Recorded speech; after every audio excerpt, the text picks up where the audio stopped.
Welcome back to Monday Mod Tips. I'm finally going to be starting the most requested series, which has been integrations. And quite honestly, I haven't done a whole lot of really complicated integrations, so we'll probably be learning as we go. But I'm going to start with a technique that I'm very fond of that I haven't seen a lot of other people do, and there may be reasons for that. I am actually very fond of using screws in my integration to hold things together, partly because they're very solid, but also because they can be taken back out again. And I like being able to take things apart. When you actually glue things or epoxy things together, they tend to not want to come apart, or you have to break them, and that's not always the best idea for early prototyping and stuff, and early testing and so forth. And so I am a big fan of using screws. I like the aesthetic, and I like the functionality. And there are places where I find it works very, very well.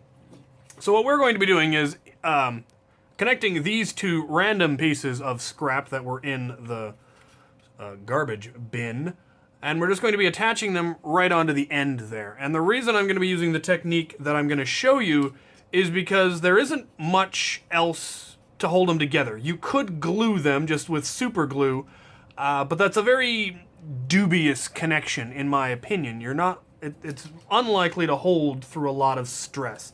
And because of the design, because of what we've got a smooth interior surface here and a smooth interior surface here, there isn't much to really connect epoxy to. Epoxy kind of needs crevices and stuff to adhere to and to latch around, and there really isn't anything in there. So what we're going to use is a plate.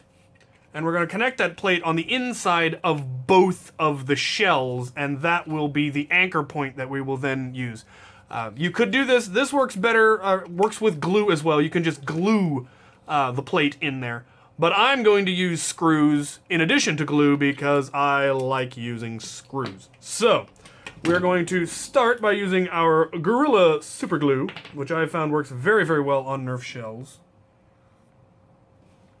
Just putting a little on one side, and it does help if you rough it up a little bit, but I'm not going to, because this is not going, the glue is just there as a kind of a starting anchor. And apply plenty of pressure until the glue finally sets. Alright, we now have the glue forming at least a semi-decent anchor point, and we are going to use a drill with a 5/32 inch bit. That is the bit that I found works best when dealing with Nerf screws. And we are just going to drill 2 holes.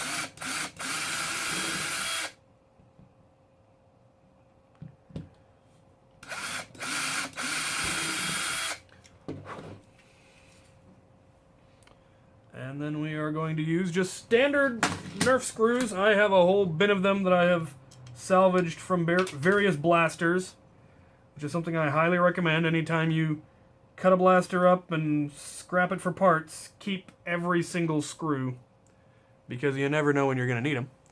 And then we are just going to screw in. I got a slightly stripped screw, so that's fun.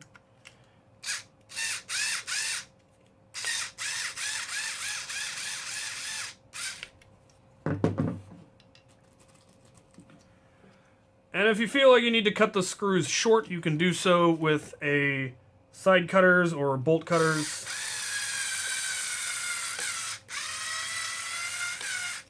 Depending on what kind of space you have on the inside, if there are moving parts or whatnot, you will want to make sure that your shim does not interfere with any of them. Now we're going to glue the other side to our second piece.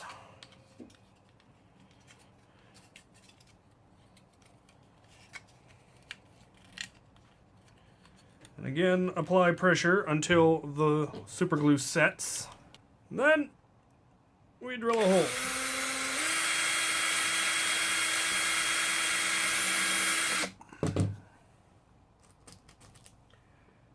And in general, when you're doing the second plate, I recommend doing one all the way through and actually putting the screw in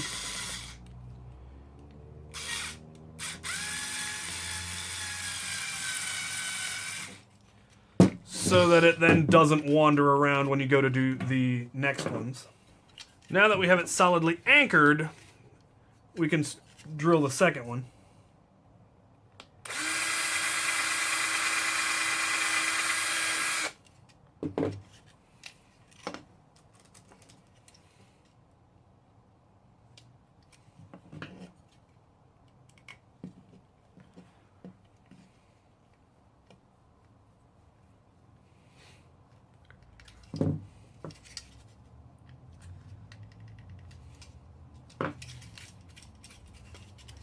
Okay, and so from the outside you have two sets of screws on either side, and then on the inside, I'm not sure how well you're going to be able to see it, you've got the plate that is then holding them together. And it is a very, very solid connection, because it is screwed in.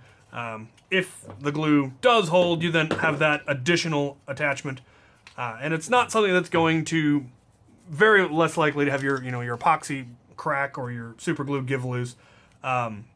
Definitely much stronger than either of those kinds of connections.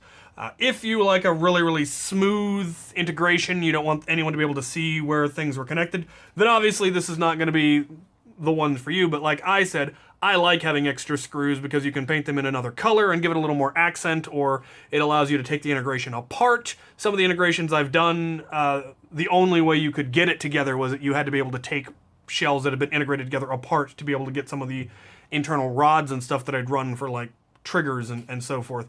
And so this was really the only way to go about that. So it allows you to make an integration that comes apart easier. So there you have it. How to screw plates together if there's no overlap, how to create basically your own overlap using a shim. If you have any questions, comments, concerns, corrections, go ahead and put them in the comment section. Let me know what you'd like to see in future episodes. I will be doing more integration stuff, but there are particular integration techniques or just other techniques in general that you'd like to hear about. Go ahead and put them in the comment section, and thank you for watching.